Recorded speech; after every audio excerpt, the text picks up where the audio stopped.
ಒಂದು screen shot ನ clear ಆಗಿ ಗಮನಿಸಿ. 14/3/2025.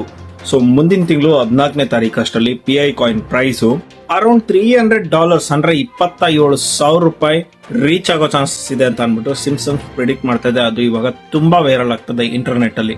ಇದೇನ್ ಫಸ್ಟ್ ಟೈಮ್ ಅಲ್ಲ ಸಿಂಪ್ಸನ್ಸ್ ಪ್ರಿಡಿಕ್ಷನ್ ವೈರಲ್ ಆಗ್ತಾ ಇರೋದು. 2024ರಲ್ಲಿ ಟ್ರಂಪ್ ಗೆಲ್ಲೋದು ಕೂಡ, ಅದು 2ನೇ ಸತಿ ಗೆಲ್ಲೋದು ಕೂಡ ಸೊ ಪ್ರಿಡಿಕ್ಟ್ ಆಗಿತ್ತು ಇಂಟರ್ನೆಟ್ ಅಲ್ಲಿ. ಇದು ಕೂಡ ಸಖತ್ತಾಗಿ ವೈರಲ್ ಆಗಿತ್ತು. ಅದ್ರ ಜೊತೆಲಿ COVID-19 2019 ಅಲ್ಲಿ ಕೋವಿಡ್ ಬರೋದು ಕೂಡ ಪ್ರೆಡಿಕ್ಟ್ ಆಗಿತ್ತು. ಅದು ಕೂಡ ಸಖತ್ತಾಗಿ ವೈರಲ್ ಆಗಿತ್ತು. ಇವಾಗ PI ಕಾಯಿನ್ ವೈರಲ್ ಆಗ್ತಾ ಇದೆ. ಸೊ ಈ ಒಂದು ಕಾಯಿನ್ ಈ ಪ್ರೈಸ್ ಗೆ ರೀಚ್ ಆಗುತ್ತೋ ಇಲ್ವೋ ಗೊತ್ತಿಲ್ಲ.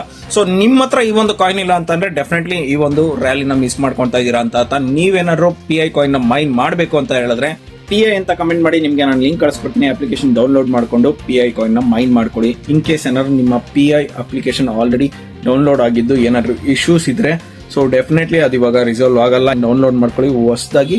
ಸೊ ನಿಮ್ಮ ಮೊಬೈಲ್ ನಂಬರ್ ಅಥವಾ ಜಿಮೇಲ್ ID ಹಾಕಿ ರಿಜಿಸ್ಟರ್ ಮಾಡ್ಕೊಳ್ಳಿ. ಮತ್ತೆ KYC ವೆರಿಫಿಕೇಶನ್ಗೆ ಪ್ಯಾನ್ ಕಾರ್ಡ್ ನ ಮಾತ್ರ ಹಾಕಿ, ಅವಾಗಲೇ ಅಪ್ರೂವ್ ಆಗುತ್ತೆ. ಸೊ ಬೇರೆ ಯಾವುದೇ ಡಾಕ್ಯುಮೆಂಟ್ ಹಾಕಿದ್ರು ಅಪ್ರೂವ್ ಆಗೋದಿಲ್ಲ. ಇಷ್ಟು ಇವಾಗಿಂದನಾದ್ರೂ ನಿಮ್ಮ PI ಕಾಯಿನ್ಸ್ ನ ಮೈನ್ ಮಾಡೋದಕ್ಕೆ ಸ್ಟಾರ್ಟ್ ಮಾಡ್ಕೊಳ್ಳಿ ಫ್ರೀಯಾಗಿ. ಅದು ಕೂಡ ಸೊ ಇನ್ನ 2030 ಒಂದೊಳ್ಳೆ ಪ್ರಾಫಿಟ್ ನಿಮ್ ಕೈಲಿರುತ್ತೆ. Thank you.